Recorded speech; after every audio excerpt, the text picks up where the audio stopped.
제가 첫날 얘기를 했어요. 인공지능 판사에 대해서 이야기를 하면서 첫날 제가 무엇이 중요하다라고 이야기를 했냐면 바로 그 법에서 중요한 건 지위가 중요하다라는 이야기를 했죠. 그 다음에 그래서 인공지능 판사가 무엇이냐라고 하는 게 이제 지위의 문제고, 그 인공지능 판사가 어떤 권리 의무를 가지고 있을 수 있는가, 그 다음 문제라고 이야기를 했죠. 그죠?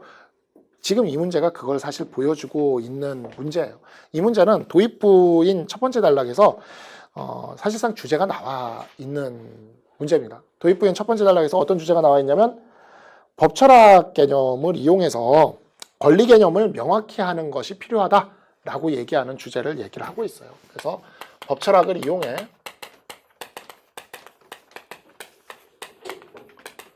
권리 개념을 명확히 하는 것이 필요하다라는 이야기를, 이게 사실 주제예요. 근데 이렇게 도입부의 주제가 나오는 경우에는 이거 일반적으로 언어 이해 문제는 주제 찾기 문항이거든요. 근데 주제가 도입부에 나와버리면 이것만 가지고는 문제를 낼 수가 없기 때문에 그 밑에 있는 내용들도 좀 상세히 읽어줘야 되는 편입니다. 언어 이해의 그 지문의 기본적인 구조는 이거예요. 도입, 주제, 근거, 그리고 근거는 상술과 예시로 구성이 되죠. 우리가 6분이라는 시간 안에 지문을 다 읽고 문제를 풀기 위해서는 이 부분과 이 부분은 잘 읽지 않아주는 게 좋습니다. 근데 이 경우 두 가지 지문은 주제가 전반부에 나오기 때문에 이거는 이제 주제, 근거, 상술, 예시 이렇게 구성되어 있죠. 그래서 주제, 상술, 예시로 구성되어 있는데 지금 이 지문도 딱 그렇게 구성되어 있는 걸 볼 수가 있습니다. 그래서 주제에서 법철학을 이용해서 권리 개념에 있어서 명확히 할 것이 필요하다라고 주제를 던져놓은 다음에 그게 왜 필요한지에 대한 상술 단락이 나와요. 그 상술 단락이 뭐냐면 내 쌍의 권리 개념인 자유권, 청구권, 자유권, 형성권, 그리고 면제권, 이렇게 내 쌍의 권리 개념에 대한 이야기로 이렇게 나오는 것을 볼 수가 있습니다. 그러면서 이제 이 내 쌍의 권리 개념에 대해서 하나하나 설명을 해주죠. 여러분들이 언어 이해 지문을 분석할 때 굉장히 중요한 것 중에 하나가 어떤 개념에 대해서 정의를 내리는 문장은 절대 놓치면 안 됩니다. 그 문장을 놓치면 그냥 그 문제는 틀린다고 보시면 돼요. 여기에서 지금 보면 청구권은 상대방에게 특정한 행위를 요구할 수 있는 권리이며 라고 돼 있죠. 그래서 행위를 요구할 수 있는 권리가 청구권이에요. 상대방은 그 행위를 할 의무를 지게 된다라고 이야기를 하죠. 이게 청구권이에요. 근데 형성권은 뭐냐면요, 상대방의 법적 지위를 변동시킬 수 있는 권리인데 이러한 권리자의 처분이 있으면 곧 지위 변동을 겪게 되는 것 자체가 바로 상대방이 현재 점하고 있는 지위, 곧 피형성적 지위다라고 이야기를 합니다. 두 개의 표현이 좀 다르죠? 이 점을 여러분들이 명확하게 좀 나눠서 볼 수 있어야 되는데, 또 이런 점들이 어떻게 보면 그 법학을 여러분들이 법적으로 어떤 사안을 바라보는 그 시야기도 해요. 그러니까 어떤 사안을 바라볼 때 법적 사고를 한다라는 건 뭐냐면 그게 누구냐, 그게 무엇을 할 수 있느냐, 이게 굉장히 중요한 문제거든요. 그래서 그게 누구냐를 결정짓는 권리가 바로 이 형성권입니다. 예를 들어 이런 거죠. 학교폭력위원회라는 기관은 학교폭력 사건에 있어서 당사자에게 형성권을 가질 수가 있죠. 어떤 형성권을 가질 수가 있습니까? 그 아이를 퇴학시킬 수가 있어요.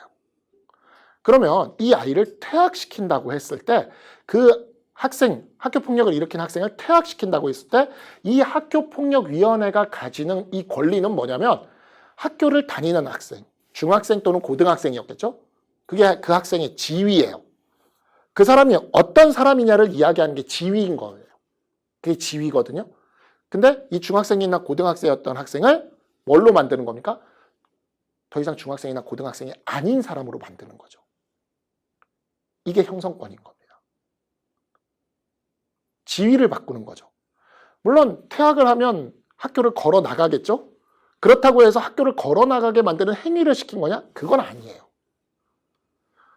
청구권은 행위를 시키는 겁니다. 예를 들어 여기 제가 맨 뒤에 분에게 저기 가서 문을 열고 오세요 라는 청구권을 제가 갖고 있다면, 제가 맨 뒤에 계신 분에게 문을 열고 오라는 거를 청구권을 지시를 하면, 제가 청구권을 갖고 있다면 가서 문을 열으셔야 돼요. 행위를 하셔야 되죠. 나가 계세요 라고 얘기하면 나가 계셔야 될 수도 있어요. 청구권을 제가 있다면 문을 열고 나가셔야 되는 거죠. 근데 그런다고 제 수업을 듣는 수강생으로서의 지위는 사라지지 않아요. 이게 청구권인 거예요.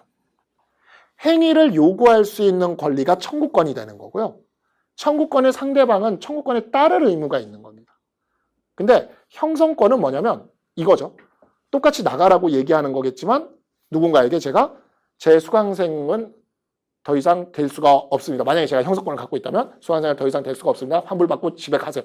이렇게 하면 그 말을 무조건 따라야 된다면 그 상대방은 피형성적 지위에 놓이게 되고 저는 그에 대해서 형성권을 갖고 있는 겁니다. 왜냐? 수강생이란 지위에서 수강생이 아닌 사람으로 지위가 바뀌게 되는 거니까. 그래서 지위를 변동시키는 것과 행위를 할 수 있게 하고 못하게 하는 것 사이에는 굉장히 큰 차이가 있어요. 그게 청구권과 형성권입니다. 그래서 이거는 뭐 사실 이 청구권과 형성권에 대한 이 정의는 일반적인 우리 도그마틱 법학에서 얘기하는 정의예요. 근데 얘네들이 조금 특이하죠. 얘네들이 사실 도그마틱 법학에서 우리가 배우는 거랑은 좀 다른 이야기입니다. 그러니까 청구권의 반대로서 여기서는 자유권을 얘기를 하죠. 그러니까 그 청구권에 대해서 따를 의무가 없는 사람의 경우에 자유권이 있다라고 이야기를 합니다. 그죠? 그래서 제가 아까 얘기했듯이 저 뒤에 있는 문을 열어주세요라고 제가 청구를 한다고 해도 제가 청구권이 없다면 상대는 그걸 따르지 않아도 돼요. 이게 자유권이 되는 거죠. 마찬가지로 제가 여러분한테 감히 제 수강생이 될 수 없습니다라고 얘기할 수는 없잖아요. 그럼 저는 형성권이 없는 거예요. 그럼 여러분은 저한테 뭐가 있는 겁니까? 면제권이 있는 거죠. 여기에 이 지문에 따르면. 근데 사실 자유권이나 면제권이라는 개념은 우리가 도그마틱 법학 안에서, 그러니까 여러분이 로스쿨 가서 배우는 법학 안에서 배우는 개념이랑 좀 달라요. 여기 있는 개념이. 그렇지만 이건 언어 이해 문제이기 때문에 여기 있는 개념에 맞춰서 여러분들이 이해를 해 주셔야 됩니다. 그러나 청구권과 형성권의 이 개념은 우리가 배우는 개념이랑 똑같아요. 자, 요 사례를 가지고 12번 문제를 한번 여러분들이 검토를 해볼 수가 있는데, 12번 문제에 있는 이 선수를 감독 C가 퇴장을 시키죠? 자, 감독 C는 이 선수에 대해서 퇴장을 시킨다고 했을 때 어떤 권리를 갖고 있는가? 퇴장해 라고 하면 선수가 걸어나가니까 청구권을 갖고 있는가? 아니라는 거죠. 퇴장을 시키는 순간 이 감독은 뛰고 있는 선수들에 대해서, 감독이 아니죠. 심판은 뛰고 있는 선수들에 대해서 경기장 안에서 뛰는 선수라는 지위에서 경기장 안에서 뛸 수 없는 선수라는 지위로 지위를 바꿀 수 있는 형성권을 갖고 있는 겁니다. 그리고 심판이 레드카드를 내밀면 선수는 무조건 그 일에 따라서 나가야 되죠. 그러니까 그 심판에 대해서 선수들은 피형성적 지위를 갖고 있는 거죠. 자, 근데 만약에 심판이 이렇게 나가라고 하는데 감독이 나가면 안 돼요 라고 얘기할 수 있나? 그걸 얘기할 수 없다라는 겁니다. 그래서 이 문제의 정답이 심판은 D에 의해, 감독에 의해 판정의 자유를 침해받지 않을 면제권을 가지고 있다라고 이야기를 할 수가 있는 거예요. 심판은 자기 맘대로 형성권을 할 수가 있는 거니까. 그러니까 심판이, 자, 이렇게 되는 거죠. 심판이 그라운드 안에 있는 선수를 나가라고 하는 형성권을 행사하는데, 이에 대해서 감독이 야, 너 다시 들어가 라고 얘기할 수 있겠냐는 거죠. 한번 퇴장된 선수한테 다시 들어가. 그러면 이 감독이 퇴장된 선수한테 들어가라 그러면 이거는 감독이 형성권을 갖고 있는 거잖아요. 근데 이럴 수 없다는 거죠. 그러니까 이 형성권에 대해 이 심판은 뭘 갖고 있다? 면제권을 갖고 있다라고 얘기하는 4번 선택지가 가장 적절한 선택지가 되는 거예요. 반대로 근데 감독도 형성권을 갖고 있긴 합니다. 감독이 가지고 있는 형성권은 뭡니까? 자기 팀의 선수들에 대해서 선수 교체를 할 때 형성권을 행사할 수가 있는 거죠. 교체 선수로 존재하던 선수를 필드 안에 뛰는 선수로 그죠? 지위를 변동시킬 수 있고 필드 안에 뛰는 선수를 교체 선수, 그러니까 이미 교체된 선수로 지위를 변동시킬 수가 있죠. 그러니까 자기 선수들의 교체와 관련돼서는 감독이 또 뭘 갖고 있어요? 형성권을 갖고 있는 게 되는 겁니다. 1번에서 얘기하듯이 A는 B에게 몸싸움을 걸지 말라고 선수들끼리 청구권이 있다? 아니죠. 선수들끼리는 마음대로 해도 되는 거죠. 그러니까 선수들끼리 몸싸움을 마음대로 할 수는 있어요. 그건 자유권을 갖고 있는 거죠. 근데 이 몸싸움을 한다고 뭐 지위가 변동되는 건 아니니까 이 관계는 형성권, 면제권의 관계가 아니라 행위에 대한 거니까 청구권, 자유권의 관계가 되는 겁니다. 그래서 항상 여러분들이 법적으로 어떤 사안을 사고할 때 제가 인공지능 판사 문제에서 또 이야기를 드렸잖아요. 지위, 권리, 지위, 의무, 지위, 행위 이런 점으로 이렇게 사고를 해야 된다고 이렇게 이원적으로. 그래서 항상 법적으로 사고할 때 얘가 누구냐부터 시작해서 얘가 할 수 있는 게 뭐냐 이쪽으로 이렇게 확장해 나가야 된다라고 이야기를 드렸잖아요. 지금 그와 관련된 문제가 이렇게 이 문제로 나온 겁니다. 그대로. 그래서 사실 이런 문제들이 이제 저희들이 보기에는 이런 문제나 인공지능 판사 문제나 똑같은 문제인 거예요. 여러분들이 어떤 사안을 사고할 때 그 누군가 존재에서부터 시작해서 존재의 행위로 이렇게 가도록 하는 거죠. 그래서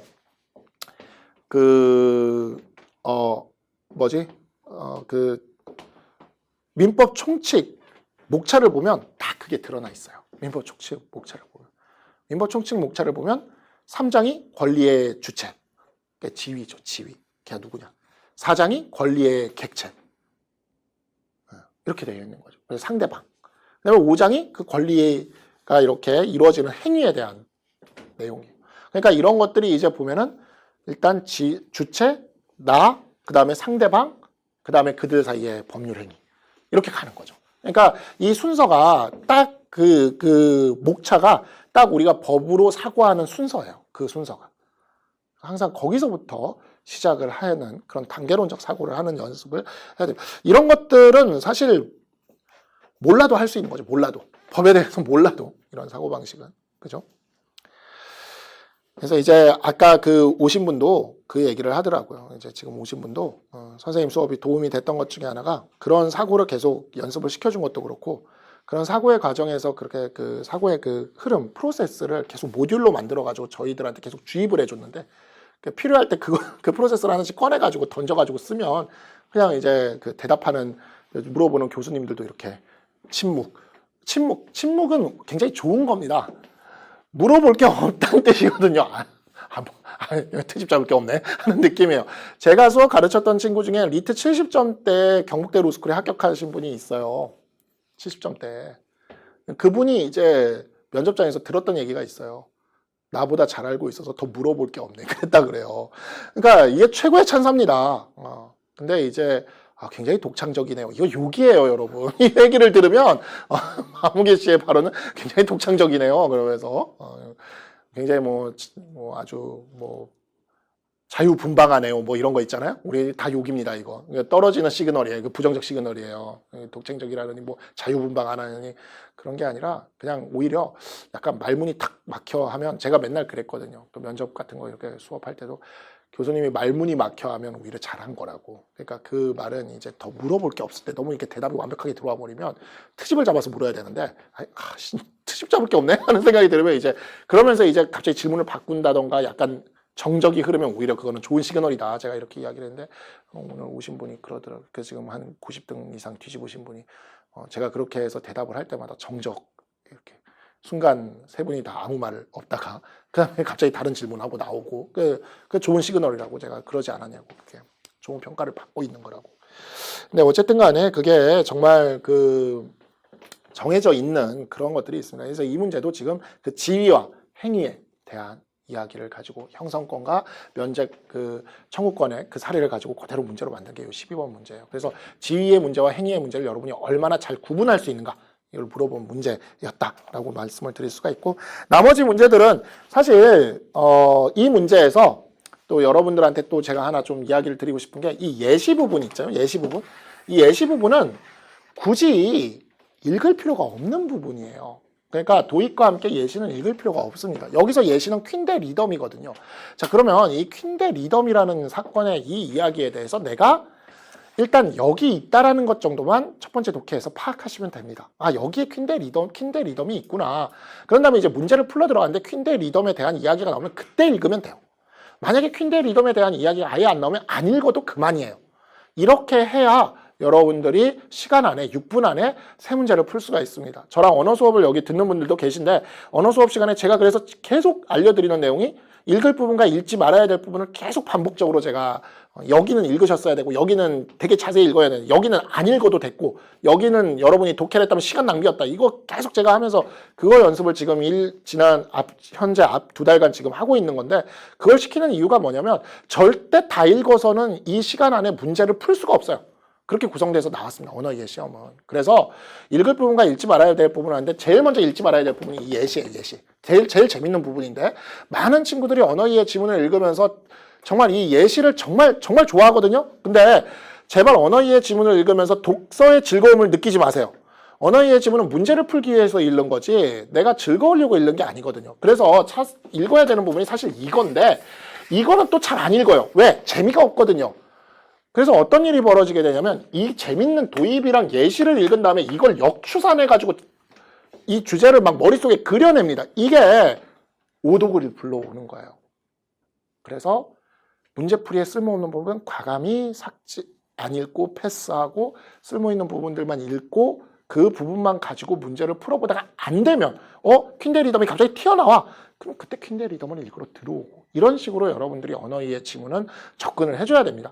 지금 이 지문도 마찬가지예요. 그래서 이 퀸대 리덤 부분이 뒤에 굉장히 많은 부분을 차지하고 있는데 이 부분은 일단 읽지 않아도 일단 문제를 풀러 들어가 보는 겁니다. 뭐 12번 문제 푸는데 문제 없었고 10번 문제 같은 경우에 보면 정답이 3번이 될 수밖에 없습니다. 이들의 관계에 대해서 쭉 상수를 해놓고는 있지만 이들의 어떤 우열관계를 논하고 있지는 않죠. 그러니까 이거는 3번이 될 수밖에 없는 문제예요. 11번 문제도요. 사실 11번 문제 이걸로 다 해결돼요. 문제가 이렇게 나왔어요. 이걸로 다 해결돼요. 보세요. 누가 어떤 권리를 가지면 상대방이 일정한 의무를 가진다는 판단을 내릴 경우가 있다. 누군가 청구권을 가지면 상대방은 청구권을 따를 의무가 있다고 판단할 수가 있죠. 3번 누가 어떤 권리를 가지면 상대방에게 일정한 권리를 갖지 않는다는 판단을 내릴 경우가 있다. 누군가 청구권을 가지면 상대방은 자유권이 없다고 판단을 내릴 수가 있죠. 4번 누가 어떤 권리를 갖지 않으면 동시에 그는 일정한 의무를 가진다는 판단을 내릴 수가 있다. 누군가 자유권이 없다면 그는 청구권을 따를 의무가 있다고 판단을 내릴 수가 있죠. 5번 누가 어떤 권리를 갖지 않으면 상대방에게 일정한 의무를 갖지 않는다는 판단을 내리는 경우가 있다. 누군가 청구권을 갖지 않으면 상대방은 청구권에 따를 의무가 없다라고 판단할 수가 있죠. 청구권, 자유권 가지고 다 소구할 수가 있어요. 정답 2번이에요. 그죠? 퀸대 리덤 열심히 읽고 분석해봐야 이 문제 세 문제를 푸는데 아무런 의미가 없어요. 예시는 이런 경우들이 많습니다. 그래서 예시는 제가 항상 어디 있는지만 파악해놓고 그 다음에 필요할 때 선택지랑 비교하면서 확인하면서 그게 차라리 나아요. 발췌독으로. 선택지의 예시에 대한 얘기 나올 때 딱 그 예시 부분만 돌아가서 확인하시면 됩니다. 이렇게 문제를 푸셔야지 도입 읽고 주제 읽고 근거로서 상수를 읽고 예시 읽고 다 읽으면 다 읽는데 걸리는 시간이 평균적으로 6, 7분 정도 걸려요. 그럼 문제 한 문제당 1분씩 풀면은 한 지문 푸는데 걸리는 시간 10분입니다. 그럼 70분이면 답안지 마킹 시간까지 다 문제 푼다 하더라도 7지문 풀면 잘 푸는 거예요. 그래서 한 2-3지문이 시간이 늘 부족한 겁니다. 왜 이 시험이 부족하겠어요? 부족하게 출제를 했어요. 시험 시간이 부족하게. 그래서 거기에 맞춰서 분량을 줄여가면서 문제에 필요한 정보만을 섭취하는데 집중하면서 여러분들이 그렇게 훈련을 하셔야 됩니다.